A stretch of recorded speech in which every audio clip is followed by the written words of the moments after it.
Peggy 18. Hey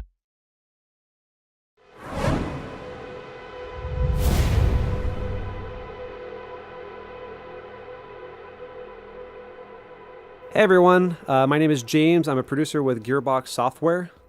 Hey, my name's Joel. I'm from 2K Australia. In case people haven't seen the news lately, 2K Australia and Gearbox Software are collaborating on an all-new Borderlands title called Borderlands: The Pre-Sequel. Now, this is a full new standalone Borderlands title which is coming to Xbox 360, PlayStation 3, and Windows PC in the fall of this year.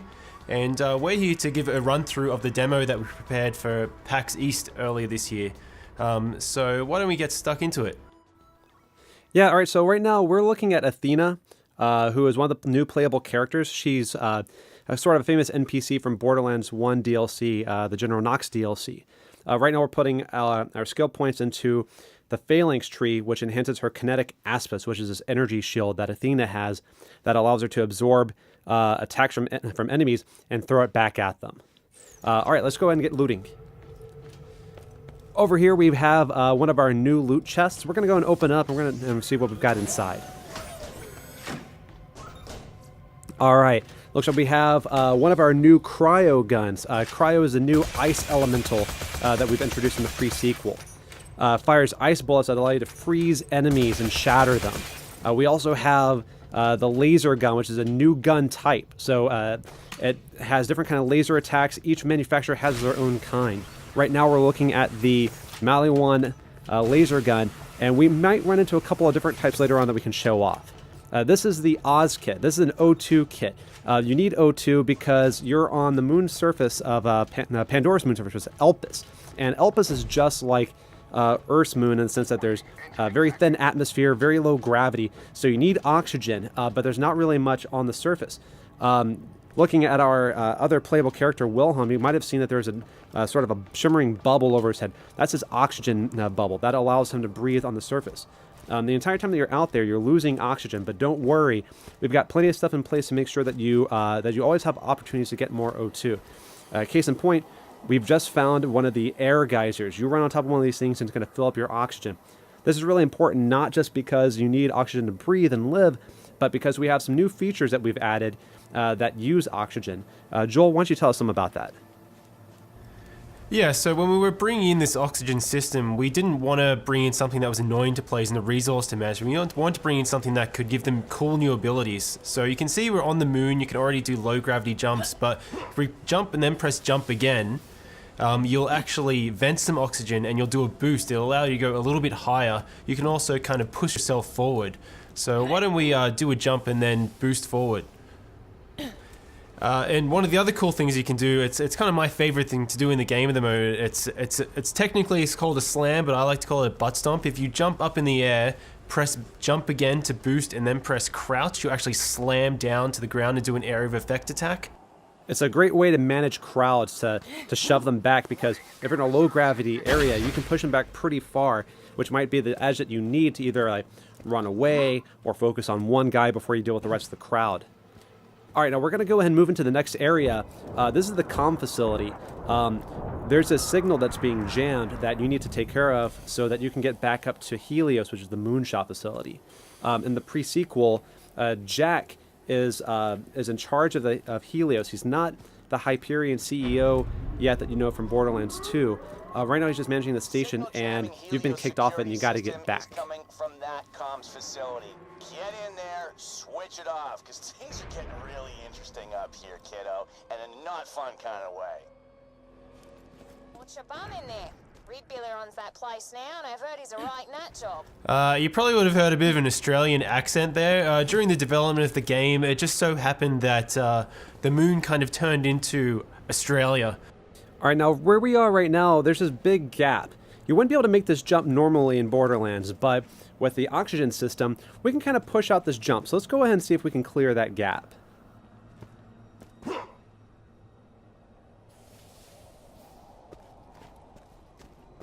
Alright, Athena, you're up. Get plenty of O2 so you can make this jump. This is my favorite part of the demo because I like to push our demo drivers to boost as late as possible. Whoa. Just like that. I like to see them sweat.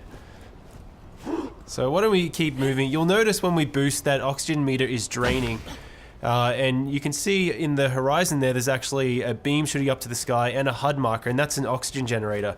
We can activate that in a sec, but this is Borderlands, so, you know, you always loot. And yeah, low gravity, no atmosphere. But when you actually activate the oxygen generator, now there is atmosphere. So when we open up this other lootable, you'll see that it behaves differently. We want to make sure that that this whole system felt organic, that it felt real, that it didn't just feel like it was tacked on. This comes in really important because with things like incendiary, if you set someone on fire inside of a building with atmosphere, they'll burn. But if you set them on fire in an area with no atmosphere, they won't. So you kind of have to make some, you have some interesting opportunities. But these guys up here, I'm sure they're up to no good, so let's throw some grenades at them.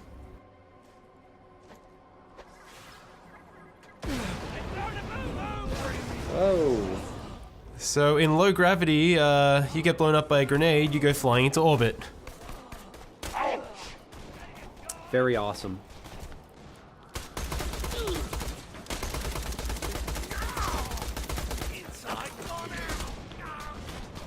Now you'll see these guys who are outside of the oxygen dome, they're wearing the same bubble that you are, and if you manage to get a headshot like that, they'll actually start venting oxygen and become vulnerable.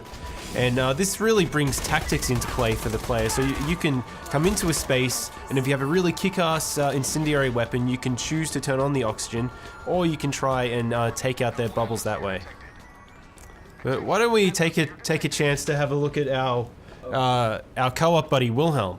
So people probably remember Wilhelm from Borderlands 2. It was the big robot that you fought right at the beginning, the first big boss. In this game, he starts out just as a man because this is his origin story as well as many other characters. And the really cool thing is, as you're building out his skill tree, not only do you gain new abilities, but you actually visually change him as well. You get robotic arms, robotic legs, shoulder-mounted rocket turrets. You're essentially building out his skill tree to tell the story of how he became the boss you fought in Borderlands 2, which we've had a lot of fun making. But I think it's probably time to show off our first new action skill for Borderlands the Pre-Sequel. What do you think, James? Yeah, it sounds like a good idea. We're coming up on the barrier here for the comp facility. This is being run by the Scavs, which are the scavengers. They're essentially moon bandits. They're not going to let us in without a fight. They're even bringing out some heavy hitters, some turrets, but luckily we've got our Aspis to help us with that. Let's try to absorb as much damage as we can and throw it back at them.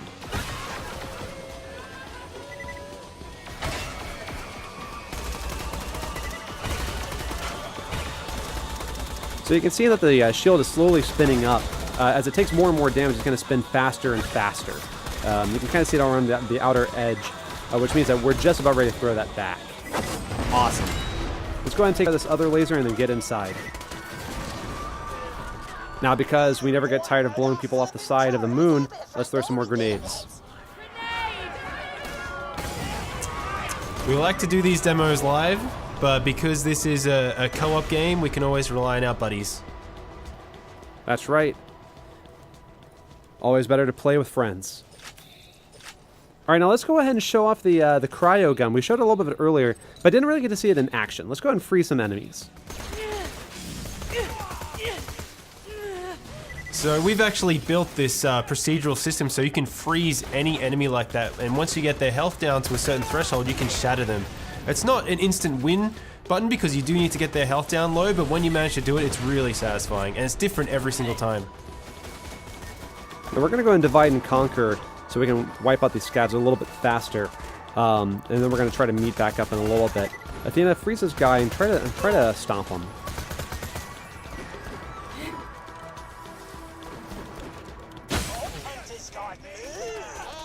Athena had a good tactic there. If you manage to get really high, your butt stomp will actually do more damage. So if you freeze someone, you can butt stomp down and shatter them from above.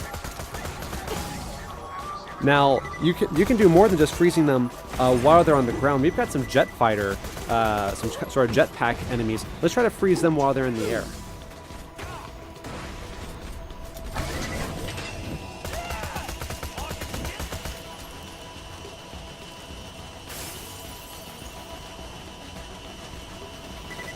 So if we do manage to freeze one of these guys in the air and they fall down a railing, they'll actually split in half. It's one of these kind of random events that I love to see in the game.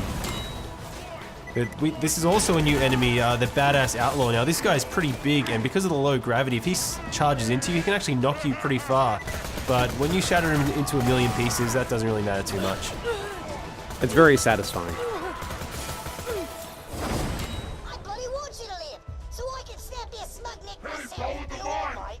Thanks, but let's Feel keep free this to be between killed us. by any of my highly professional men. Now, we did get a new skill point while we were out there, so let's go ahead and allocate that. We're going to put it into the ultimate skill in this tree, which is Wrath of the Goddess. This will allow Athena's shield to bounce around multiple enemies inside of a sort of like a close circle. This is a great way to manage crowds.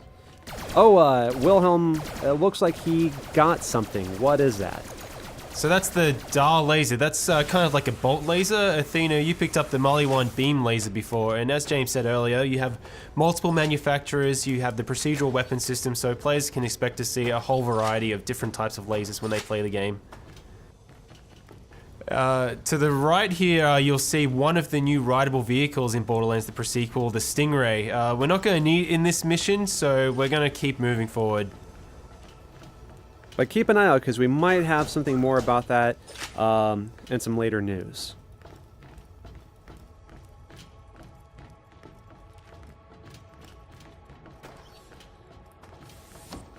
Alright, looks like we found another loot chest. Let's pop this open and see what we have.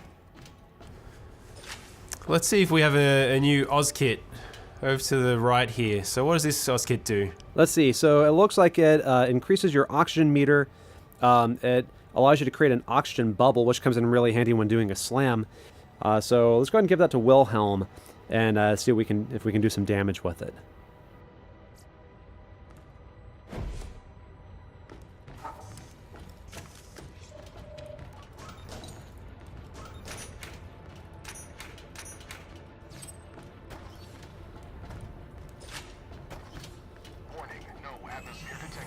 So the Eye of Helios is charging up now, and it's actually firing into the surface of the moon, which is probably not such a good thing when you see bits of the ground kind of floating above you like that. Probably a good reason for us to get back up to that space station as soon as possible. Alright, so we've got a group of enemies coming up, and so we're going to use our buddy Wilhelm to help us charge up our shield so we can get it going. Because you can use friendly fire to charge up Athena's shield. Yeah, let's try and take out all those guys at once. Nice. Awesome. Alright, Wilhelm, yep, butt stomp time.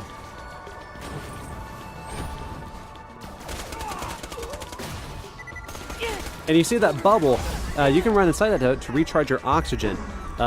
As we mentioned earlier, you can also use the oxygen to set enemies on fire when you're out in this sort of area.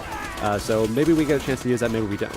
Yeah, it is a really good combo if you get that oxygen bubble with the fire to burn enemies, but I really love getting the cryo one as well, so if you jump down from high enough, butt stomp and shatter and freeze a guy all in one go.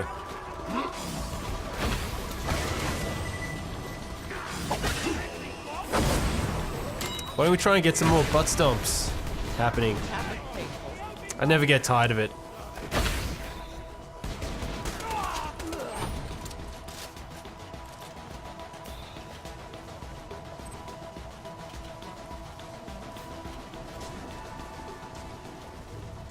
I can taste someone burning.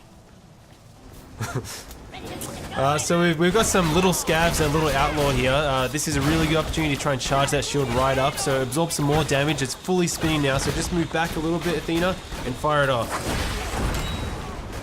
Awesome. Nice. Now there's a lot more resistance in this area than we planned. We might need a little more help on this one. Who could help us out, possibly?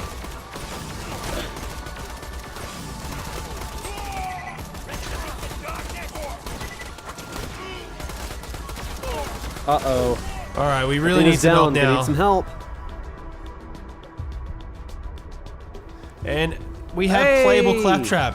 For the first time ever in a Borderlands game, you get to play as Claptrap. And he's going to help us out a little bit in this fight. Thanks, buddy. Alright, let's wipe these guys out. And the other playable character in Borderlands the sequel is Nisha the Lawbringer, who fans of the franchise will also remember. We'll be talking about her at a later date. Beautiful, frozen, badass outlaw.